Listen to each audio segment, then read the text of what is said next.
սաղին համերը մշակել է Չգիտեմ, ես Ղազարյան versus Ղազարյան նախագծով նրանց մեծ մասին մշակել եմ, ինձ թվում է այդ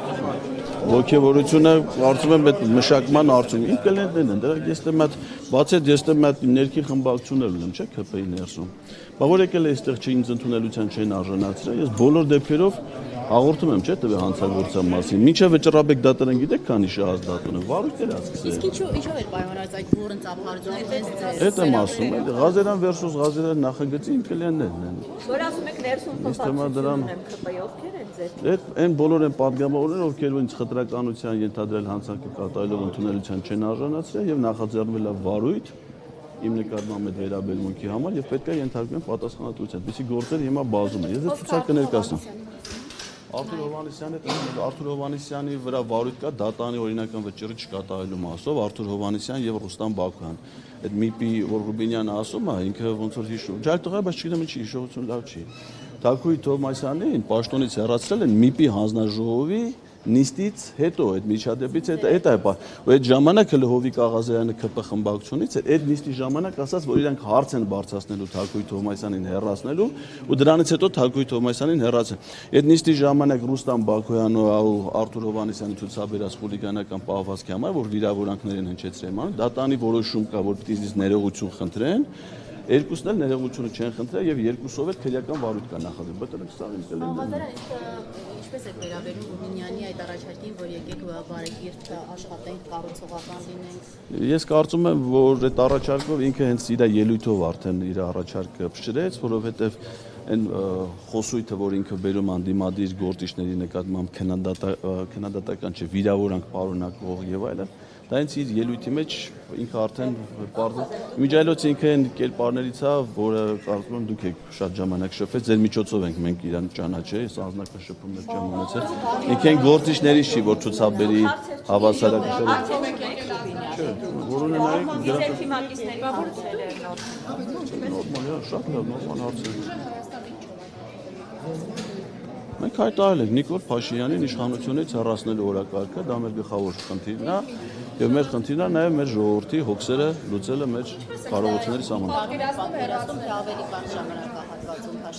Սահմանադրությունը տարբեր ռեժիմներ է նախատեսում, նախ հրաժարական կարալի ցանկացած պահի է սահմանադրության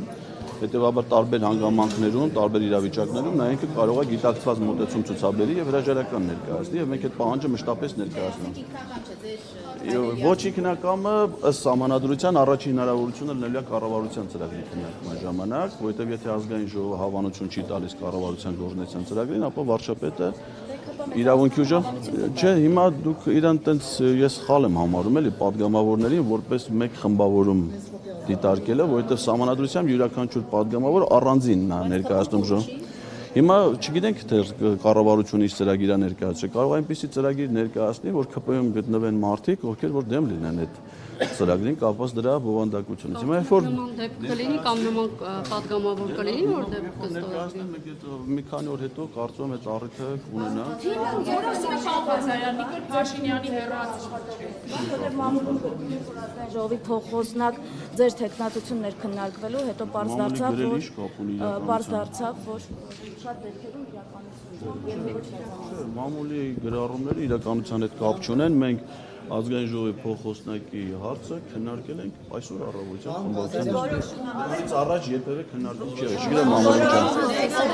Որոշումը խմբակցության ղեկավարը կամ քարտուղարը իրանք են իրավասու խմբակցության առաջադրությունը։ Ուրեմն ասեմ ձեզ, որ ազգային ժողովի նիստը ընթանում է կոպտագույն խախտումներով կանոնակարգի Եվ կնյազը Հասանով չի կարողանում, իրավիճակը չի տիրապետում եւ չի կարողանում նիստը ըստ կանոնակի պահանջների կատարել։ Ես նույնիսկ իրան ուզում եմ առաջարկել, եթե տարիքին այնքան դրա տարիքն է, ինքը թոշակային տարիքի է։ Վարչապետը լայն հնարավորություններ է ստեղծել թոշակառուների համար լառնակա գնալու, ասենք ինքը կարող է այսօր շատ հանգիստ անդարտ գլուխը դարդի դակ չդնել, եթե լառնակա ուրիշ падգամավոր նիստը նախագահեր, մենք դրա հետ աշխատենք։ Հիմա ազգային ժողովի կանոնակարգը սահմանում է, որ ամենայն հայոց կաթողիկոսը ունի ելույթի իրավունք, եւ ինքը որ քանի դեռ ազգային ժողովի ղեկավարություն ընտրված չի նախագահ տեղակալ է, ինքն է պատասխանատու նիստի ըստ կանոնակարգի պահանջների կատարման համար, այսինքն ինքը պարտավոր է ճշտի, վեհապարը հրավիրվել է, թե կարող է հրավիրվել է ինքը չի եկել, չգիտեմ, ասենք այսօր Կիրակի օր է, Վահագ Հովակի մեր հակաքրիստոնեական որոշում է, չէ՞, այսօր մեզ սաղից աշխատացնում է։ Դռները փակ չէին իրար։ Չէ, ասենք այդ ինքը չպիտի որոշի, ընդհանրապես ասենք հիմա հանրապետության նախագահ գլուխ կախ եկել է, չեն հրավիրել իրան։ Արարողակարգի աշխատակիցները չեն ասել, իրան ով այդ մուտքի մոտ դիմավոր նախագահը, չէ՞, նախ սովորական ասենք չի գալու միջանցներով մանկապետի, արարողակարգի աշխատակից է, չէ՞, ով պիտի դիմավորեն, ուղեկցեն դահլիճը, դա նշանակում պատվավոր մարդկանց, այդ թվում նաև նախագահի ու վեհապարի մասնակցություն, այսինքն պետքա ճշտեին։ Միգուցե նորից եմ ասում, Կիրակի օրա, պատարագի օրա ինքը չի ցանկացել գայս, չգիտեմ, բայց հասանով մեզ պարտավոր է պատշաճ տեղեկություն տա, ասի, որ ես ճշտել եմ, վեհապարը նպատակարար չի գտնում իր իրավունքիցով։ Հիմա դա շատ կարևոր է, դա արվել է, թե չի արվել, այսինքն եթե չի արվել, այսինքն խոչընդոտ են ստեղծել վեհապարի իրավունքի իրացմանը, դա անթույլատրելի է, որը դատապարտելի է։ Երկրորդ ասեք օրինակ գրանցել կանոնակարգ հստակ ասում է, գրանցումից հետո падգամավորներն են վարման կարգի վերաբերյալ ելույթի իրավունք, դե շատ 30 վայրկյան է կարծեմ, թե ինչքան բոլոր падգամավորները, ինքը թույլ չի տալի падգամավորները վարման։ Ասում ամեն մի քվեարկությունից առաջ падգամավորներն ունեն վարման կարգի վերաբերյալ, հիմա ասենք թե հաշվեկնիչ հանձնաժողովի քվեարկություն է դրվում, ես վարման կարգի վերաբերյալ ձայն եմ խնդրում, ինչ այսինքն ակնհայտ կոպտագույն խախտումներով է ընթանում նիստը, չի տիրապետում մարդը, դե հիմա չի կարում թողնի գնա ով է։ Հումորի լավ զգացում ունեք, ինչպես կմեկնաբանեք այն, որ իշխանությունները ծափահարում էին, ընդդիմադիր պատգամավորների անունը երբ կարդում էին, ընդդիմությունը միայն ծափահարեց Արթուր Սարգսյանի պարագայում, սա ինչ է, այդպես փորձում են ձեզ զգուշացնել, որ այդ ծափերի ներքո դուք ձեզ դեռ խորհրդարանում կտեսնեք։ Ես չգիտեմ այդ ծափերը ճիշտ ասած կանոնակարգով նախատեսված չի, որ падգամավորները պիտի ծափ տան։ Հետևաբար թե ով ինչ էմոցիոնալ դրսևորումներ է ցուցաբերում, ես չգիտեմ։ Ես ինքս Արթուր Սարգսյանի անունը հնչելուց ծափարել եմ ոչ թե բանի համար, որ դա իմ մոտ ինչ-որ բան էմոցիաներ առաջացրել, այլ նրա կարգավիճակը։ Ես անթույլատրելի եմ, եւ այդ հարցն էլ պետք է ճշտվեր Հասանովից։ Պաստորեն ազգային ժողովի գործող 9-րդ գումարման падգամավորը հնարավորություն չունի մասնակցելու նիստի, երբ որ ես որպես 9-րդ գումարման падգամավոր դատախազի նման համաձայնություն չեմ տվել նրան խափանման միջոցը կիրառելու համար եւ падգամավորը, այսինքն ես հիմա կարող Արթուրը ներկա է լինում պարոն Սարգսյանը եւ առաջադրվում էր ազգային ժողովի նախագահի տեխնացուի, դեպի ինքը նախորդ անգամ առաջադրված է։ Չգիտեմ հիմա իրանց էմոցիաները իրանց արձակից չի։ Ուժեղ Հայաստանը հայտարարել է, որ մանդատները վերցնում են, որպեսզի եւ խորհրդարանով եւ փողոցով Նիկոլ Փաշինյանին հեռացնեն։ Կա հստակ ժամանակացույց, դուք գիտեք, երբ եք օրինակ մոտավորապես աշնանն եք հեռացնելու Նիկոլ Փաշինյանին, ձմռանը, թե եկող գարնանը։ Մենք նետած խնդիր չենք դրել ժամանակացույց կազմելու, մենք քաղաքական խնդիր ենք ձևակերպել եւ առաջին հնարավորության եւ բոլոր հնարավորությունները կիրառվելու են այդ ուղղությամբ եւ առաջին հնարավորության դեպքում դա արվել է։ Ժամանակացույց չունենք։ Վստահության գործընթացն է մի տարի հետո, եթե Ոչ, նոր քիչ առաջ ասում են, այ վարչապետ կառավարության գործունեության ծրագիրը։ ուղղակի հասկանանք էլի։ Հասկացեք։ Չէ, ոնց է, ասեցիք հնարավոր։ Ասացի, առաջինը կառավարության գործունեության ծրագրի քննարկումն է։ Այդ ազգային ժողովը հավանություն չի տալի կառավարության ծրագրին, վարչապետը հեռացնում է եւ ազգային ժողովը ընտրում է նոր վարչապետ։ Դա առաջին հնարավորությունն է այդ ժամանակ։ Չգիտեմ, չեմ խոսել հետները։ Երբ որ ծրագիրը քննարկվի, կերևա։ Ոչ։ Քանի որ խախտումներից խոսեցիք, նաև վեհապարին չհրավիրելու կամ չգիտեմ, պատշաճ ճետարարող կարգը չպահպանելու հետ կապված, ինչ որ քայլեր որպես պատգամավոր ձեռնարկելու եք այս խախտումների ուղղությամբ, նաև վեհապարի մասին։ Կարծում եմ մենք խմբակցությունը քննարկել կոպտագույն խախտում է կանոնակարգի, եւ չի կարա ազգային ժողովի նիստը սկսի հենց կանոնակարգի կոպտագույն խախտումներով։ Կարծում եմ որ մենք խմբակցությունը քննարկենք եւ այդ հիմա, այսինքն դա անհատական պատգամավորի տիրույթում չի էլի, խմբակցությունով կարծում եմ դիրքորոշում կունենանք։ Ղազարյան, դուք փոշմանում եք ձեր այն հայտարարության համար Սակրավորի Պայթունի ռումբի թեմայով, որ արել էիք եւ մեծ աղմուկ էր բարձրացած, ասում եք ով մտնի հանի այդ բանը, ռումբը թող պայթի, ինչ կասեք։ Դա Հայի մահ էիք ցանկանում։ Ոչ, նման բան գոյություն չունի։ Դե Սակրավորը հայ է, որ պետք է հաներ։ Պատասխանեմ։ Ուրեմն այդ կապակցությամբ մի շարք պատգամավորներ, եթե ազգային ժողովի նախագահի հավակնորդը տեսանյութ ինձ իմ ասեն անձնական վիրավորանքներ հնչեցնելով եւ այլն, ինչի կապակցությամբ ես պատրաստվում եմ քաղաքայցով առաջիկայում դատի տալ վերջնաժամկետը կարծես վաղն է, անպայման կտամ այդ հայցը,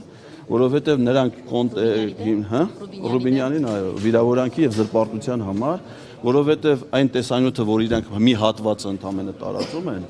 դա հայելի ակումբում 2024 թվականի իմ խոսքից է հատված, այն նույն ժամանակած, եթե նայեք կադրերի հետևի մասում Սրբազանի քայլերթից կադրեր կան, այսինքն Սրբազան շարժման ժամանակաշրջաններ։ Եվ ինչ էր տեղի ունեցել այդ ժամանակ, հանձնարարականն էին տվել հայ սակրավորներին, որպեսզի նրանք այն տարածքները, որոնք հանձնելու են Ադրբեջանին, այդ 4 գյուղերը հարակից տարածքներ, ականազերծեն, նոր հանձնեն Ադրբեջան։ Եթե հիշում եք, ՊՆ-ն նաև հայտարարություն անով, որ հեսա պայթյունները լնելու ոչ բացի ականները պիտի պայթեցնեին, որ նաև թուրքերը լսեին դրա ձայնը։ Ես մինչև այդ հարցազրույցի ժամանակ դիմում եմ մեր սակրավորներին, ասում եմ՝ սիրելի զինվորականներ, սիրելի սակրավորներ, ձեր խնդիրը այդ տարածքները ականապատելն է, ոչ թե ականազերծելն է։ Դուք իրավունք չունեք ապօրինի հրաման կատարելու։ Եթե ձեզ ուղարկում են տարածք, դուք կարող եք նաև տարածք ականազերծեք, եթե դա մեր զինվորների հետագա ռազմական գործողությունների կամ գյուղացիների համար է, որ այդ հողերը մշակեն։ Ձեզ եթե հանձնարարում են, որ դուք գնաք թշնամու առաջ ճանապարհ բացեք, որ նրանք գան մեր երեխեքին սպանեն, այդ ինչ եք անում դուք, դա թշնամություն է։ Իսկ թշնամություն անողը պիտի պատժվի։ Այսինքն Պայթվեին, ասում են, ասեմ նա ով այդ, բայց ասում եմ իմաստը դա է, որ սակրավորը ինքը պիտի օրինական էր, այսինքն եթե իրան ասում են դու գնա թշնամու առաջ ճանապարհ բացի, որ ինքը գա հայերին սպանի, այդ գործողություն անողը թշնամություն անի, ինքը պիտի հրաժարվի եթե նա։ Ցանկացել եք հայ սակրավորի մահը։ Գիտեք ինչ, կա զինվորականներ, որոնք բարեխիղճ չեն կատարում իրենց պարտական, հայրենիք են պաշտպանում։ Կան զինվորականներ, ովքեր դավաճանում են հայրենիքը, օգուտ են տալի թշնամական գործողություն։ Նրանք, ովքեր դավաճանում են մեր հայրենիքը, արժանի են ամենայն պատժի, իսկ ովքեր պաշտպանում են մեր հայրենիքը։ Պարոն Ղազյան, հիշեցրեց Բագրատ Գալստանյանի պատերի տակ գյուլելու մասին արտահայտության մեկնաբանությունը։ Նման արտահայտություն հնչել է, բայց ուրիշ Սրբազան հոր հանդեպ ձեր դիմելաձևի ոչ կոռեկտ Եպիսկոպոս Գալստանյանի մասին։ Դուք ասում եք, որ ձեզ վիրավորել են, օրինակ Ռուբինյանը, մյուսները հայցիկ ներկայացնել, բայց շատերն էլ մեղադրում են ձեզ, որ դուք եք իրենց վիրավորել Facebook-յան գրառումներով եւ այլն, եւ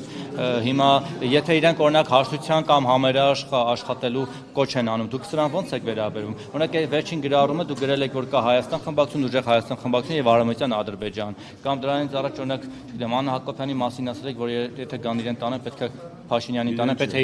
իրեն քնեցնեն, նոր տանեն։ Այսպիսի բաներ կա, չեք կարծում, որ սա ամեն ինչը կարող է հետո հետևանքներ ունենալ։ Դա սովորական հրապարակախոսություն է, եւ եթե հրապարակախոսության մեջ որևէ մեկը վիրավորանք կատարել, կարող է։ Իջա հետո ասա, որ Ալեն Սիմոնյանը իմ դեմ 3 քաղաքացիական հայցա ներկայացրել,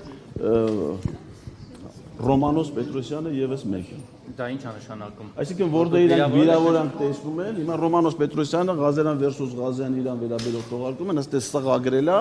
եւ որպես վիրավորանք ներկայացրել է քաղաքայց։ Ուզում ասեմ որտեղ իրենք ես չպիտի կարծեմ, լսողը պիտի, եթե որևէ մեկը համարում է, որ հնչեցված խոսքը իր հասցեն վիրավորանք, դա քաղաքացիական հարաբերություն։ Մնացած դեպքերում դա հրապարակախոսություն նորմալ եք համարում։ Որ ենթադրաբար կարող եք վիրավորել։ Ես վիրավորելու մտածություն չունեմ, ես ունեմ հրապարակային խոսք, որը ունի իր առանձնահատկությունը։